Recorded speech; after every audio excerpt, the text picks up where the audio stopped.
All right, so you're thinking about jumping into the solar world. It's a big step. It is. But a bright one, hopefully. I see what you did there. But in all seriousness, going solar is a big decision. And one of the things that pops up is batteries. Yeah. Everyone's thinking about them. Right. Storing that sunshine. But then you start digging into it and hit a wall of terms. Hybrid inverters, string inverters. It gets confusing. Totally. And the big question is, which one's better if you might want batteries later?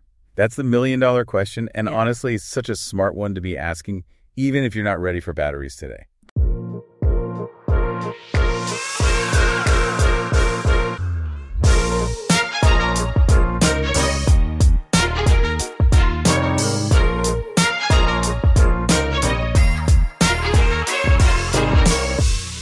That long-term thinking, this blog post we're diving into, they had a great way of putting it, like picking a phone charger. Oh, I like that. Right, because I'm always losing mine. But it makes you think, do you want one that only works with like one specific phone? Okay, yeah, I see where you're going. So hybrid inverters, they're usually all about something called DC coupling. Great for efficiency, but kind of picky, like that phone charger. And then string inverters are more universal? Exactly. They usually use AC coupling for batteries, so more flexible. New battery tech comes out, no problem. So it's like having that adapter drawer ready for anything. You got it. And trust me, in the world of solar, tech changes fast. Flexibility is key. Makes sense. Okay, but playing devil's advocate here, the blog also talked about how awesome hybrid inverters are for efficiency. Oh, absolutely. They're built for batteries from the ground up. Yeah. That DC coupling means less energy loss, often better overall efficiency.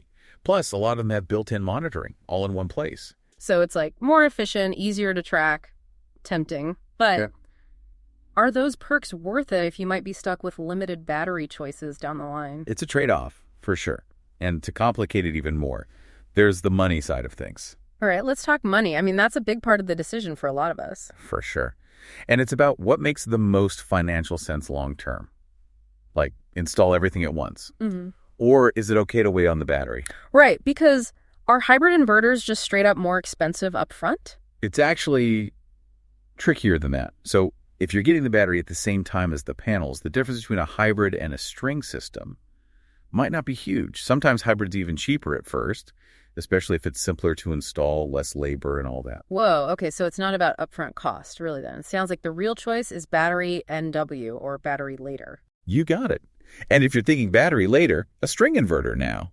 Yeah. Probably saves you money initially, but retrofitting a battery later with that AC coupling, sometimes you need extra equipment, more labor costs, eats into those initial savings. Oof, yeah, like those airlines with the cheap fares, but then your baggage fee is $100. Exactly.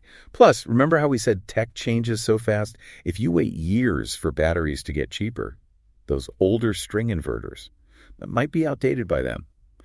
Incompatible with the new stuff could mean replacing the whole system, which obviously gets pricey. Man, so many layers. It's not just the parts, it's how they all work together now and in the future. Speaking of future, this whole 133% rule thing threw me for a loop. Oh yeah, it's a big one in solar. Basically, most places you can only install enough panels to make about 133% of your home's energy needs. Even if you've got tons of roof space, keeps the grid from overloading. Okay, makes sense. But how does that tie into all this? So here's where it gets cool. With a DC-coupled system, if you've got that battery ready to go, you could potentially bypass that rule. Install more panels, because the battery's there to store the extra energy. Wait, seriously, so I could be like extra future-proof energy generation and storage? You could, but it's a gamble. You're betting those specific batteries will still be around when you want them, at a price that works, too. That is a lot to think about. So it's not as simple as just the price tag on the battery itself. Nope, not at all. There are other things to consider, like what about those government incentives for energy storage? Those could be different a few years down the line. Oh, right. And I guess for a lot of people, having that battery backup for when the power goes out, that peace of mind is a huge factor. Huge. So it really boils down to what's important to you. What are your energy goals? What are your priorities? And this is where having a good solar installer is key, right? Someone who gets all this. 100%. They can look at your energy use, talk you through the different inverters, the battery options, make sure you've got a system that fits your budget and your goals. So that initial chat with an installer, it's more than just getting quotes. It's about the big picture. Exactly. The more you tell them, even if it's just, hey, I'm thinking about batteries someday, the better they can design a system that can grow with you. This has been eye-opening. We've covered so much. Hybrid versus string inverters, the money side of things, how fast battery tech changes. It's a lot. But the main takeaway is there's no right answer for everyone. The best choice. It depends on you, your situation, what you want long term. So true. Okay, before we wrap up, one last brain teaser. We talked about how DC coupling is usually more efficient with hybrid inverters, but the article mentioned you can AC couple to a hybrid too. Does that even make sense, or is it like totally missing the point? That is such a good question and kind of sneaky.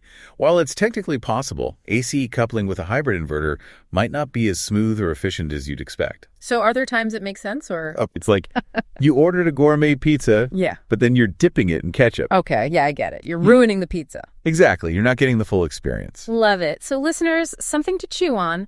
As you're exploring solar, do your research, chat with those experts, and most importantly, make choices that feel right for your energy goals. Thanks for joining us for this deep dive. Until next time.